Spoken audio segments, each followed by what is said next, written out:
Hello everyone, এই গরমে কি তোমাদেরও মেকআপ খুব তাড়াতাড়ি মেল্ট হয়ে যাচ্ছে, ঠিকমতো সেট থাকতে চাইছে না? তাহলে আজকের ভিডিওটা তোমাদের জন্য। আজ আমি তোমাদের দেখাবো আমার long lasting summer self makeup look. তো চলো আর দেরি না করে শুরু করা যাক। মেকআপ শুরু করার আগে ফেস ক্লিন করা খুবই ইম্পর্টেন্ট একটা স্টেপ, কারণ ক্লিন স্কিনের ওপর মেকআপ অনেক বেশি স্মুথভাবে বসে এবং লং টাইম পর্যন্ত ফ্রেশ থাকে। তাই প্রথমে আমি একটা ওয়েট ওয়াইপস দিয়ে মুখটা ভালো করে ক্লিন করে নিয়েছি, যাতে স্কিনের এক্সেস অয়েল রিমুভ হয়ে যায়। তারপর স্কিনটাকে ফ্রেশ করার জন্য আমি বরফ ইউজ করেছি, কিন্তু বরফটা আমি ডিরেক্ট ফেসে লাগাইনি, তার টিস্যুতে মুড়ে নিয়ে হালকা করে ফেসে অ্যাপ্লাই করেছি। এতে স্কিনটা কুল হয়, পোর্স একটু টাইট হয় এবং গরমে এক্সট্রা সোয়েটিং বা অয়েল আসাও কিছুটা কন্ট্রোল হয়, যার ফলে মেকআপটা অনেক স্মুথভাবে স্কিনে বসে যায় এবং অনেক লং টাইম পর্যন্ত ফ্রেশ থাকে। এবার আমি রিকোডের রোজ টোনার অ্যাপ্লাই করছি। টোনার ইউজ করলে স্কিনটা রিফ্রেশ হয়, পোর্স ক্লিন হয় এবং স্কিনটা মেকআপের জন্য প্রিপেয়ার হয়ে যায়।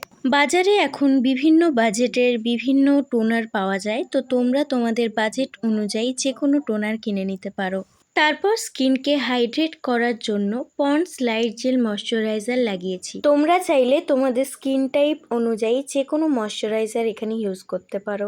ময়শ্চারাইজার লাগানোর সময় আমি এটাকে ফেসে ভালো করে জেন্টেল ম্যাসেজ করে অ্যাপ্লাই করেছি, যাতে প্রোডাক্টটা স্কিনের মধ্যে ভালোভাবে অ্যাবজর্ব হয়ে যায়। ময়শ্চারাইজারটা স্কিনে ভালোভাবে অ্যাবজর্ব হয়ে গেলে আমি রিকোডের ম্যাটিফাইং এইসব বেস প্রাইমার ইউজ করেছি। এই প্রাইমারটা স্কিনকে স্মুথ করে, পোর্স ব্লার করতে সাহায্য করে এবং মেকআপটাকে অনেকক্ষণ ধরে রাখতে সাহায্য করে। এরপর ফেসে একটু গ্লো আনার জন্য সুইস বিউটির হাইলাইটিং প্রাইমারটা অ্যাপ্লাই করেছি। এই প্রোডাক্টটা অ্যাফোর্ডেবল রেঞ্জের মধ্যে খুব ভালো একটা প্রোডাক্ট, চাইলে তোমরাও পারচেস করতে পারো।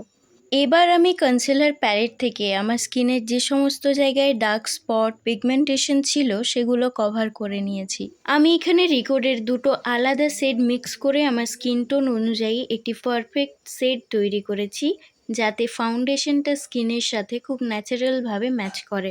এর সাথে আমি একটু রিকোডের গ্রিপ প্রাইমার মিক্স করেছি, কারণ গ্রিপ প্রাইমার ফাউন্ডেশনটাকে স্কিনের সাথে ভালোভাবে স্টিক করতে হেল্প করে।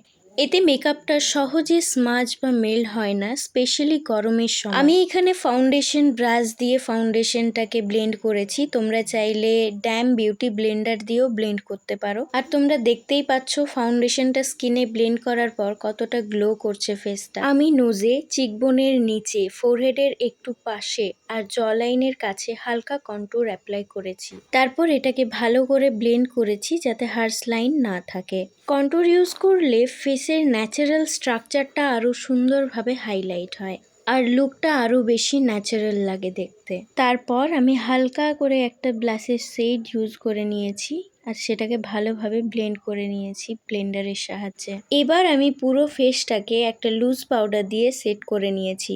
পাউডারটাকে পিজা পাফে নিয়ে ভালো করে ডাস্ট আউট করার পরে আমি আমার চোখের তলায় ইউজ করছি।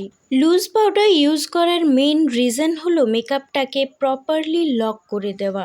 এটা ফাউন্ডেশন আর কনসিলারের ওপর একটা সফট লেয়ার তৈরি করে, যার ফলে মেকআপ সহজে ক্রিজ করে না এবং স্কিনটা ম্যাট ও স্মুথ দেখায়।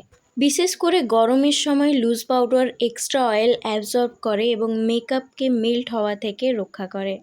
আমার আইব্রোজ প্লাগ করা ছিল না, তাই আগে আমি সেটাকে স্পুলি দিয়ে কম করে তারপর ব্রাউন আইব্রো পোমেড দিয়ে ব্রোজ ফিল করে কনসিলার দিয়ে ক্লিন করে সেট করেছি। এরপর কম্প্যাক্ট পাউডার দিয়ে আইলিড সেট করে আইশ্যাডো অ্যাপ্লাই করছি। আমার হুডেড আইজ হওয়ার কারণে আমি আইলিডে ব্রাউন কালার ইউজ করছি। লাইনার আর হোয়াইট কাজল দেওয়ার পর মাস্কারা ইউজ করছি। লিপসের জন্য দুটো শেড মিক্স করে লিপস্টিক অ্যাপ্লাই করেছি।